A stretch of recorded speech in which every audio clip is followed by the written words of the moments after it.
All right, welcome back to Operator Syndrome. It's our privilege to have Ernie back with us for this third episode. And if you weren't with us in the previous episode, his second episode, I'd encourage you to really listen to it. He talked about some really getting into some tough stuff over in Afghanistan, combat issues, and I was fascinated by it. I'm sure you would be too if you care to. But just want to start off by saying thanks, Ernie, for being back, and good to have you. This is probably going to be our closing episode because we're talking about basically, as Ernie makes his way toward getting out of the Navy, he had some follow up duty stations, but it was pretty much he was headed in a different direction, like I headed and like Patrick headed. I think I can safely say for all three of us, we kind of had enough of the bureaucratic headaches of the military. It's a love-hate thing, man. I love it in one sense. I love the brotherhood. I love going downrange and doing the deed. But my goodness, if you've never been in the military, the catch-22s and the bureaucracies and the BS, let me just say, can just overwhelm you. And the politics too. It's always somebody's, when especially bigger, higher brass, people are always just trying to promote themselves, and Oh man. it just gets if you're not that kind of person, it just gets really thick. So yeah, let's throw it back to so you'd come back from Afghanistan, and then what happened next? So with any unit when you first come back, there's always a I think they call it redeployment or process where you're Yeah, supposed to go through medical and right, they keep it real like light duty as far as like day to day, but right, there's usually like a couple weeks to a month where they want you to kind yeah, of I guess return back to being back stateside. yeah, decompress a little. Yeah, unfortunately I didn't have that option. Huh. I had 10 days to get back to the hospital that I had detached from, Wow, and, man, my Marine command did not like that. wow. Um, Is that my Balboa? yeah, back to Yeah. Balboa. Yeah, Okay. yeah, from 29 Palms. So, Yeah. um, but yeah, so I basically had 10 days to turn in all my gear, turn in my rifle, like my pistol, like all my gear, and and basically get back there. Damn. My company first sergeant was not. He absolutely did not. At the time I thought he was kind of being a jerk, but now that I look back, it was for good reason. Mm-hmm. We had classes slated to help us kind of readapt and kind of Yeah. get our heads screwed on straight. But Yeah. orders were orders, so I Yeah. Right. I kind of had to be like, well, first sergeant, I'm sorry, but these are the orders. I got to get back. And he was like, okay, well, I'll sign it, but I'm not really for this. Right. And he kind of let me know that I'd been put in for an award. He just told me a very significant award, and he was like, Right. he kind of almost half threatened, like, I hate for this to get lost while you're back Yeah. at the hospital. Yeah. So, I really kind of went in one ear, not the other. Honestly, to me, the hospital sounded pretty nice after coming from pretty heavy combat. So I was sort of over it, but I was going to miss my boys. So it was very Yeah. kind of being pulled two different ways because in Afghanistan, we had talked about what we were going to do when we got back and all this stuff, big plans. I almost kind of forgot I was going back to the hospital. Right. And yeah, and so it was like, oh man, next year, like maybe you can be a team leader. Like, oh, that'd be cool. As a corpsman, that would have never happened. But you just talk with your buddies and stuff.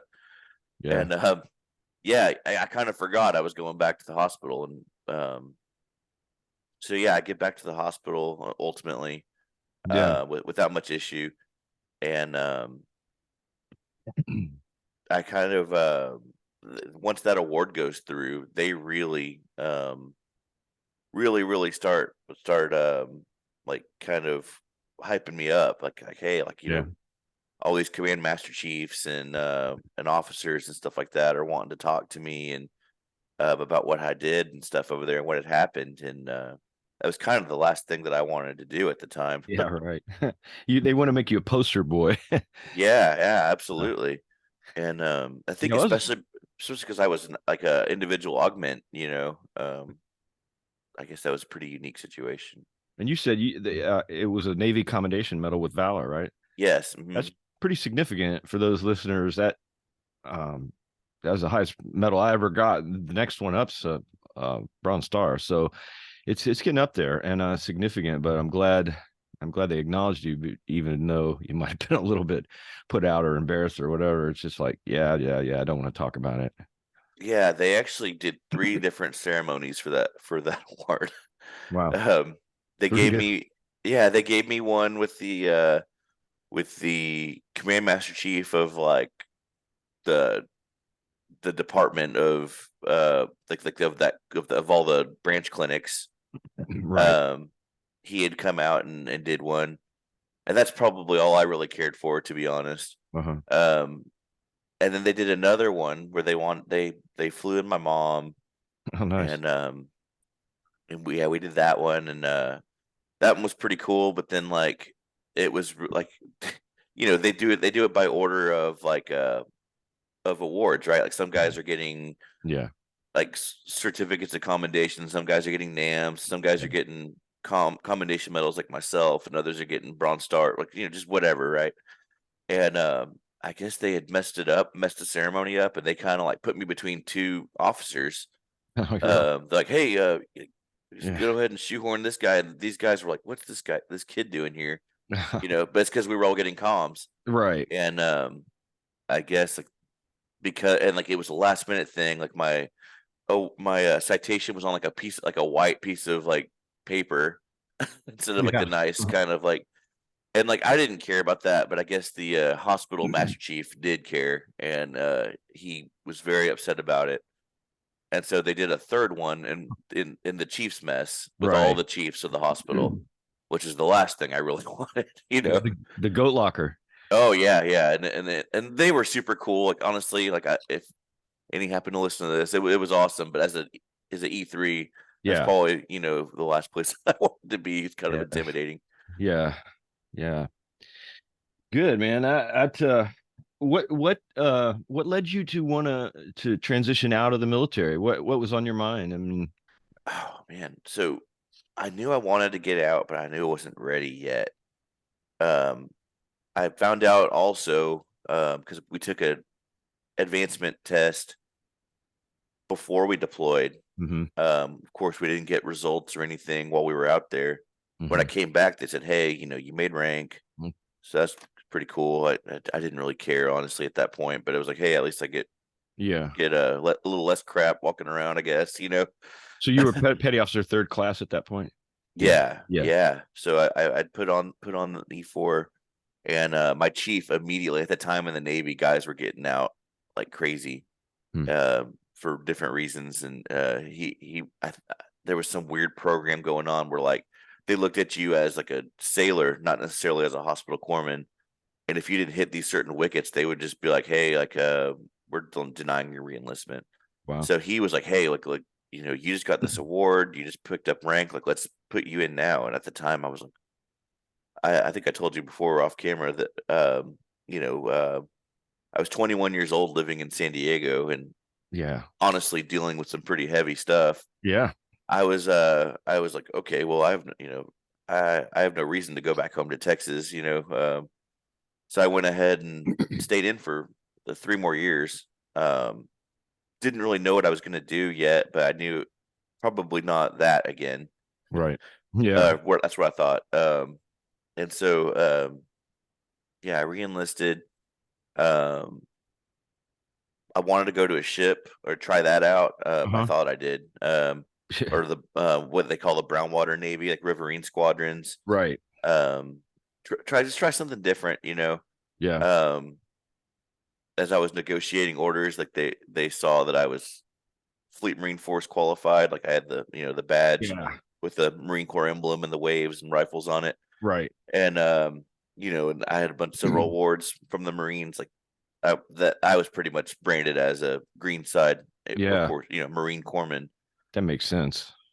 So the chief kind of was like, "Hey, man, if you had to go back to either, there's 3 different types of green side orders, like division, wing, or group. What would you pick?" And I was like, "Well, I guess division's what I know. So Yeah. I went back. Right.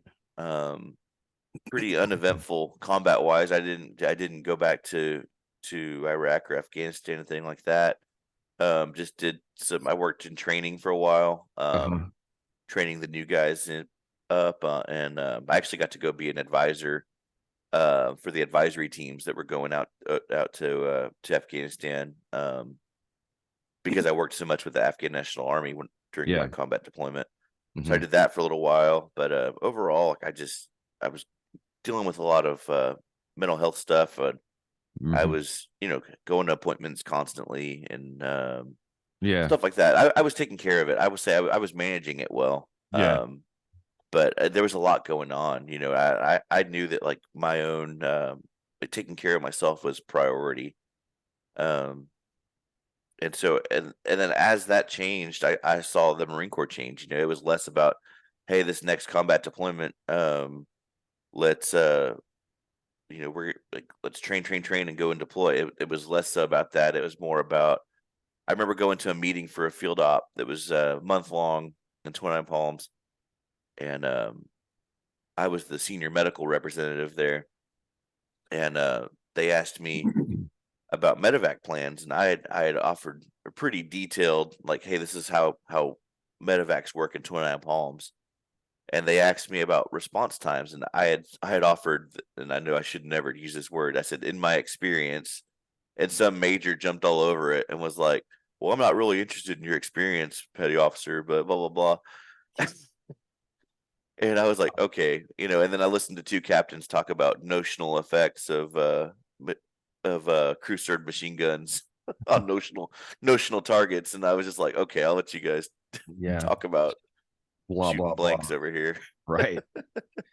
Yeah. Uh, Stuff like that is drives you crazy. yeah, and so at that point, I was like, okay, like, this is less about combat and more about, like, these guys promoting their careers, I guess you could say. Yeah. And so yeah, I just kind of had made the plan, and I saw all my buddies getting out. I think there's only, like, and what we call our peer group, all the guys that were lance corporals and you know, uh, we call ourselves HNs, like hospital men, like E3s and E4s. Like, during my combat deployment, there was only, like, one of us that's still in to this day. Most everyone pretty much got out. I just kind of watched guys get out and go to the civilian life and be going to school and college, and I knew that's what I wanted to do. Yeah. Yeah, and I just kind of decided that's what my future looked like. Yeah. And I hear you. yeah, and I keep seeing some of my leadership, or not really leadership, but, like, guys above me, like, avoid the civilian life. Like, you can kind of tell that that's what they're doing. They're just they're hanging on. They're switching Navy rates or doing whatever they got to do to stick into the Navy, like, without uh you know just to stay in. Like, they don't Right. actually care about being corpsmen necessarily. Right. Which Right. that's all I was interested in. Right. And I just knew that wasn't me. Yeah. Yeah. Well, this is interesting, and Patrick and I have talked about this. It's we've seen a tendency. I mean, it's not a one size fits all, but uh, part of operator syndrome. I mean, that's an actual syndrome. You might know that, a medical term of a conglomeration of issues. Let's just say it that way: physical, emotional, psychological. That they see patterns with soldiers. And especially combat soldiers, special ops, operator syndrome, is usually guys who are doing the deed, all the way from infantry up into the soft community. But we Patrick and I talked about an interesting thing, and we saw it with some of our guys we know, our buddies, who chose to stay in, many of them. And this wasn't all the time, but I did see a pattern where a lot of guys it kind of got stuck in their heads that, well, I'm a soldier, that's all I'm ever going to be. That's Hmm. my identity, and that's the only thing that gives me value. And what what else am I going to do in life? And that's a real tragedy, because I call it psychological essentialism. That's a philosophical term that is just means there's only one way to be. Like, somehow, if you're not one thing, you're broken, or you're less of a person. Yeah. And that's so terrible, because gosh, there's a million things you could be, and they can all be beautiful. But when guys got so tied up in their military identity that they thought this is all I ever am and all I'm ever going to be, that really does hurt them even emotionally, because they feel stuck, they feel not whole sometimes, and I don't know, it can just be a Yeah, yeah. problem. But it's good that you at least saw, man, I want to go a different direction, and there's plenty of other things that can give you me, not to take anything away from the dignity of serving our country and being a veteran. I mean, holy crap, I'm totally admire all people, but it's I saw guys get really messed in the head thinking this is all I am. Yeah, yeah, so did I, and, I think, as I saw guys getting out, um, I saw, especially my peers from 3-7, Hmm. um, I saw those guys went back to Afghanistan the next year and had a much rougher time the second go. Less combat, like direct, kinetic, Hmm. combat, but lots of IED strikes, several KIA. Hmm. Um, yeah, they had a rough go on their second tour. And I think it really messed them up. It was like, hey, how are we so successful in Yeah. actual firefights, but then go back to the same AO area of operations like the next year and lose guys. Right. So and then I watched them. We had unfortunately a couple guys took their lives. And so I saw several of these, including my partner Corman, in my platoon. The only Good. guy that and that really struck me. I was like, man, the only guy that knows exactly what I went through, like at like same role and everything like that. And granted, he had some other stuff going on. He actually was a buds drop. He wanted to go back and try again, and Hmm. they never let him. That you're with the Marines now, bud. Yeah. Yeah. Um, and so like that was a real big part of it too. Unfortunately, we found out later, but man, he was the only guy that knew exactly what I went through. Yeah. Um, and that's how he handled it. And I realized like, man, I really need to take care of myself. And my guys too, like I and advocate for these guys. And Hmm. what I realized is like you said, is several of them, their identity is in that combat action ribbon, Yeah. Yeah. you know. Yeah. And I used to always tell them, and like they're not really super friendly towards Marines that don't have it. It's like you're not the same as me. Yeah. Yeah. And Too bad. I try to tell these guys like, man, you got to find a different like outlet. For Yeah. me, I it was like later it was like academics and stuff like that, but at first it was I found music, Yeah. that became a hobby of mine, and I actually was a professional musician for my first 5 or 6 years of getting out. Wow. um and I was going to ask about that, your music, because I knew you were a musician. I was thinking, yeah, that can really give you meaning and just hope and goodness. yeah, yeah, that later led to like religious ministry and stuff like that Hmm. too. Yeah. But at first, it was just something to do and something that I did in the barracks. And Hmm.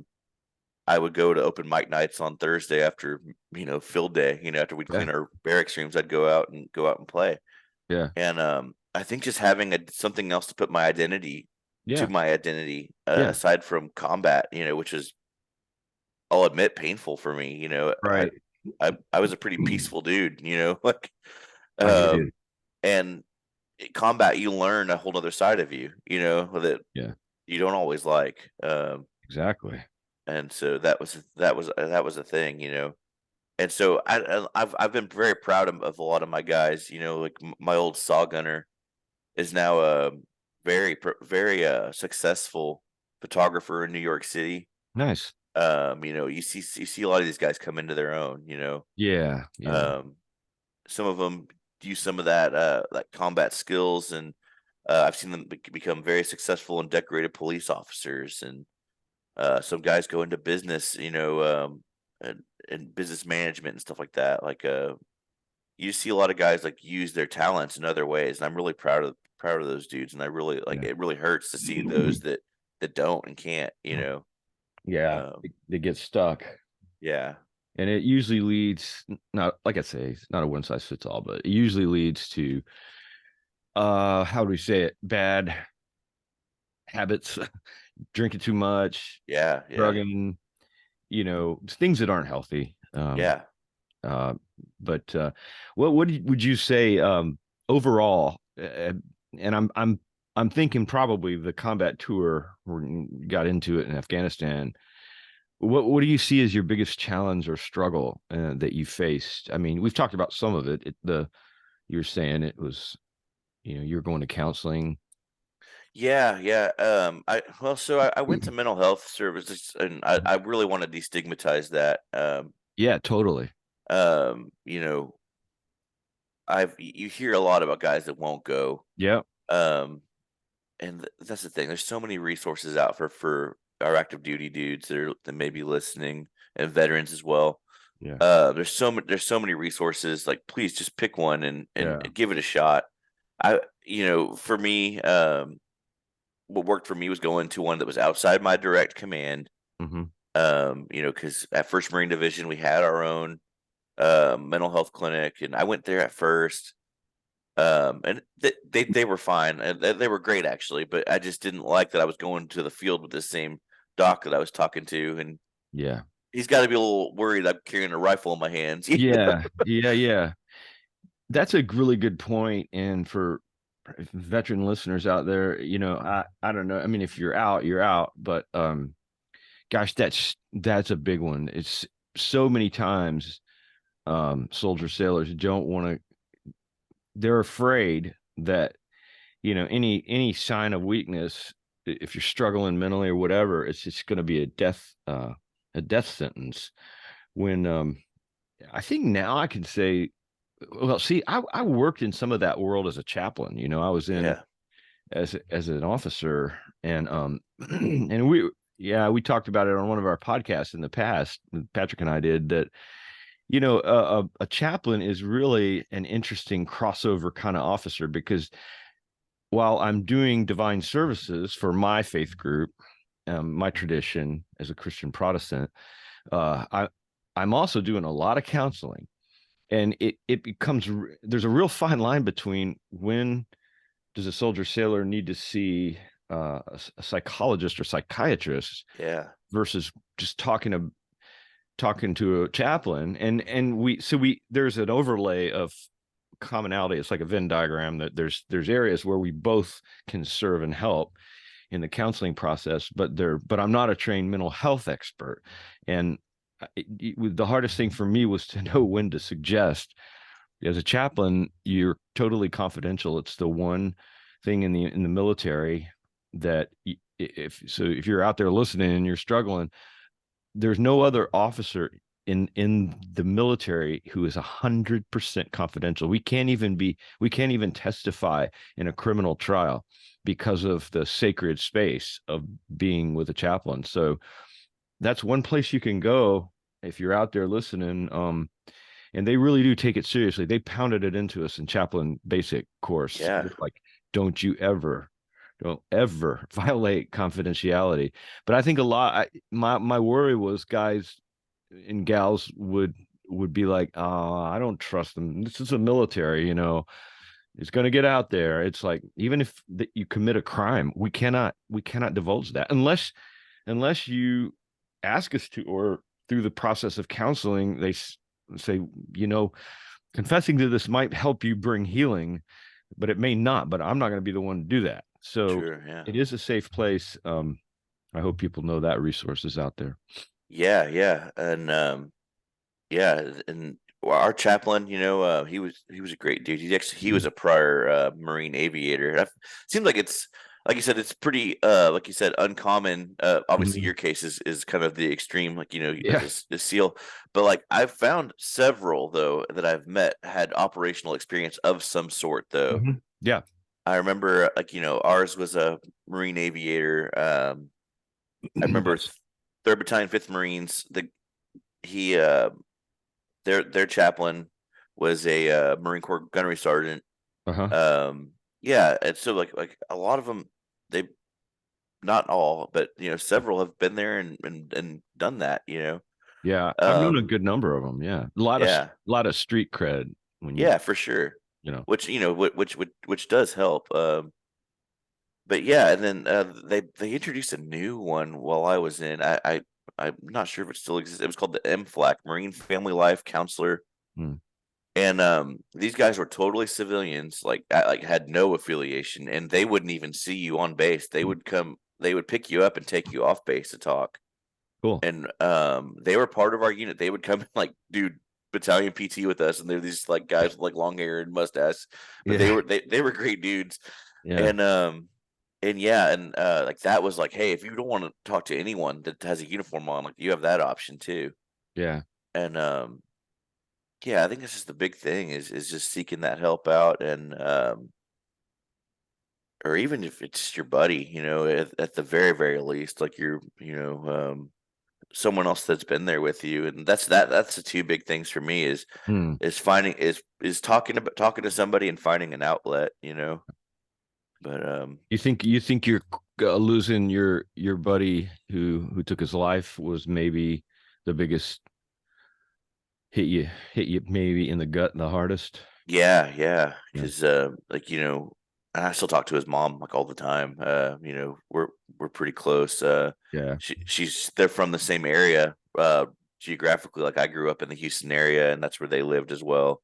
So I Gotcha. still stay in touch with her every now and then, and yeah, it's just hard. We actually found out that he had received a Navy Achievement Medal with Valor. He never received Wow. because he got in some disciplinary issues whenever he'd gotten back. Yeah, and they yanked it. We actually were able to recover it. Oh, good. One of my buddies, Jake Hill, Silver Star recipient, like badass Marine. Hmm. He went out and he kind of used a little bit of his. He was able to retire medically. He was a amputee, wounded rural advocate. Went on to law school, like just Awesome. real bright dude, Hmm. and huge advocate for veterans. Yeah. Went through the process and contacted our old gunnery sergeant, who's now a sergeant major, and they recovered that award. And he actually presented. He took a long ride on a motorcycle and presented that award to his mom. Oh, very So cool. as well as his Fleet Marine Force badge that he never received either. So that was pretty cool of him. Yeah. So Yeah, that's great. Great work. yeah. So, but yeah, I would definitely say that that losing him really opened my eyes, because at the time, I'll admit, I was self medicating with too much alcohol, Mhm. uh and just hanging out in the barracks with the boys and everything Yeah. like that. And man, because that can very easily happen, because that's what they're all doing. Yeah. It's yeah, it's kind of a, I don't know how to say it. It's just kind of a natural progression. It's a drug, it's a depressant. And if you're coping with stuff, it's the easiest thing to do. And you don't have to go to a medical doctor and get a prescription and deal with the stigma. And like, and unfortunate, one of the unfortunate things, especially for combat units, is it tends to be a heavily drinking community. Oh yeah. Yeah, and it's just about the worst thing you can do, especially if you're struggling with depression. That Hmm. just dumps worse stuff on top of you. But yeah, I've been there too, man. I've been in and out of hitting it too hard. But again, and just trying to cope with pain, but in the wrong in the wrong ways. Yeah, and I had a chief kind of warn me when I first got back, and he was a combat vet chief, and he'd done some stuff with he actually was SEAL Team 7 as a corpsman, Uh-huh. and he Anglico, just kind of, he was a pretty high speed for a corpsman Yeah. chief. Oh yeah. And he's like, hey, he kind of would pull me into his office now and then as I was first back, and he was like, hey dude, just letting you know, like, the answer's not at the bottom of that bottle. He's like, Yeah. I know you're gonna look, but I'm just telling you now, it's not there. Yeah. Yeah. And he's right, man. Like here I am, what, almost 14, 15 years afterwards. And it's just kind of taken the last couple of years where I've like realized that. Yeah. Yeah. Yeah. And so it's kind of one of those things that I wish I'd figured that out earlier, but Yeah. you know, Well, there's only one way forward, and that's important that you've got it. yeah. What do what were some of your, because these are the kind of themes we are curious about with everybody we talk to, and Patrick and I. Mhm. What's your biggest struggle going to civilian, transitioning to civilian life, you think, if you had Oh to, man, so or I had one or kind of two, or yeah, I had some unique experiences there because I I was like playing shows with my band on terminal leave. oh wow, yeah, okay, So I kind of hopped into one extreme lifestyle into another. yeah, And at the time though, it was just pure healing though. I was out playing yeah, music and meeting new people, and like that wasn't my identity anymore. right, Um and So I did that for a long time, but eventually though it came to us, hey man, I gotta figure out what I'm gonna do though, besides like just being a musician. Like if that works, it works out for some, but like I had to figure out, the singer I was working with was finishing law school, so I knew that wasn't gonna last forever. yeah, yeah, yeah, And so I had to figure out, I guess it was navigating the VA and all the resources that okay, can be kind of a headache, and then like just becoming a normal person again, and like just in the vein of like finding a job and yeah, what you want to do for the rest of your life. And I encourage, if you've got the benefit, like to use that GI Bill to these guys out there listening, like that at least buys you 4 years to figure it out. yeah, And if school's not for you, I at least give it a shot. But it ended up working out well for me. Um, yeah, but yeah, it was just a matter of like of of getting back into a normal routine and building relationships outside of like your military yeah, street cred, I guess. right, yeah. Tell us, as we're kind of winding down to a close here, but tell us about the program for those in Texas. I'm assuming it's a Texas program, vets to teachers or something like that. You're involved in that. Yeah, it's troops to teachers. It's Troops a to bill. It's a bill that just passed. I think like 2 months ago. I'm like one of the first people going through it. But fortunately, my wife is she's been an educator for about 5 years now. uh-huh. Um, she started off as like a art teacher, and then later she was a special education teacher, and is now like working with our county Yeah. in special education and advocacy and stuff like that. And then my mother-in-law also is a career teacher, and so I had all these great people around me that know about all these resources. Um, but yeah, it's a brand new program that's out that basically, if you have an honorable discharge, believe you have to have at least 60 credit hours, be at least halfway through your bachelor's degree, Hmm.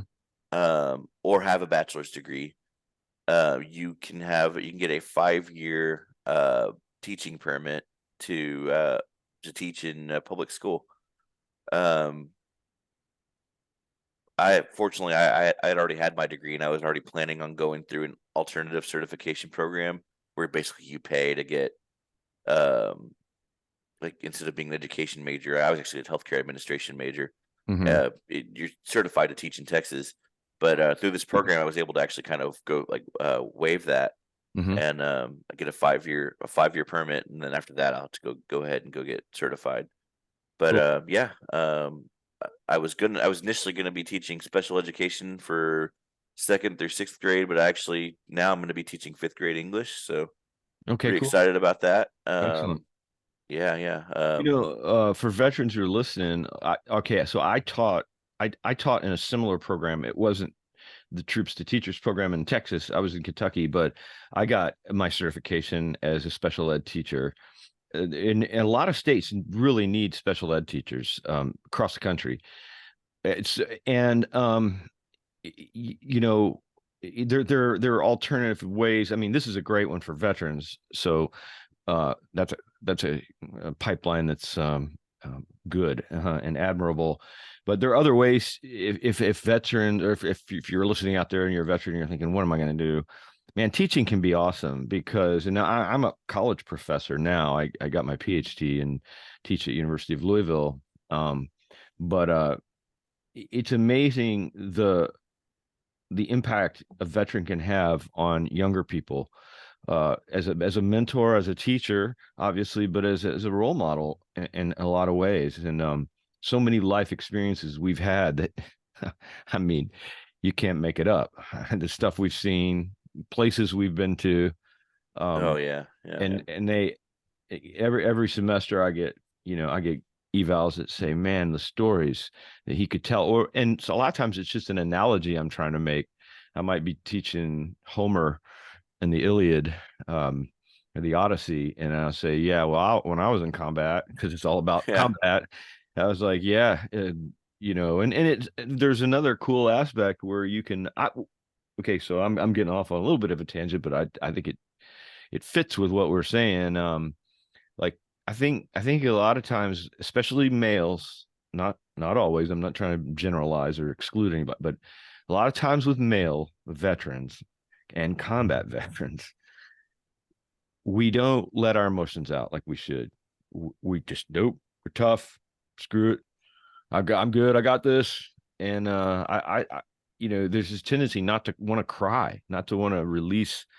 And I've said before, I think crying is as healthy at times as laughing, because it allows you to get the pressure off. You feel better afterwards. yeah, yeah, But guys are like, oh no, I'm not crying. I'm not going to be a wuss and all this. And I think that's why males have so much more problem with violence, is because we just are like pressure cookers walking around. And yeah, yeah. in the Odyssey, the Homer's Odyssey, which is one of the classic Greek texts of all time, there's Odysseus, this great hero. Like he's a demigod hero, like a badass. I mean, he's fought in the Trojan War alongside Achilles. Like he's this incredible dude, and he goes to a banquet on this one island when he's struggling to get home. That's the story of the Odyssey from the war. And they said, tell us about the Trojan War. And these were people having a dinner banquet. They're like, tell us about the great Achilles and Hector and all these heroes that fought so valiantly. And he just burst out in tears.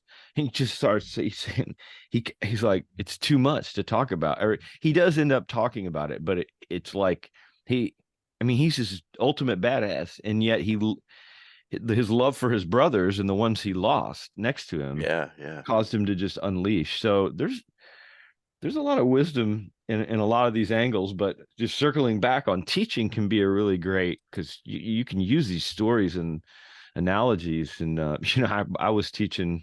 This will be my last one. I don't want to take over here, but I was at a school, an inner city school. It was a pretty tough school district. It was in Cincinnati, Ohio, in the inner city, and a lot of our kids came from really rough homes.